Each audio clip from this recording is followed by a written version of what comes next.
इलाही हमारे साथ हैं, इत्तेहाद आगे भी जारी रहेगा। जमीयत तहरीक-ए-इंसाफ ने वज़ीर आला पंजाब का बयान मुस्तरद कर दिया। कहा मुनिस इलाही ने भी साथ देने की यकीन दहानी कराई। जुम्मे को दमादम मस्त कलंदर इमरान खान ने सीनियर सहाफ़ियों जिला खुशाब छंग और सरगोदा के अरकान असम्बली से मुलाकात की। कहा जलसे से पहले ऐसा कुछ तय नहीं हुआ था कि बाजवा से मुतालिक बात नहीं की जाएगी।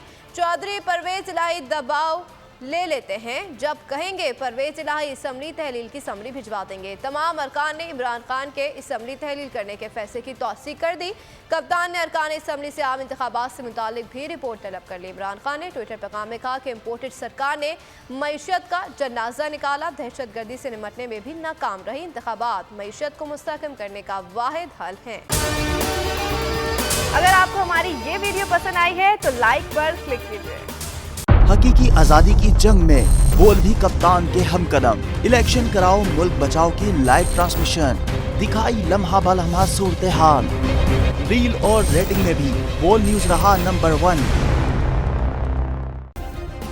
सब्सक्राइब करें और बेल दबाएं ताकि कोई खबर रह न जाए।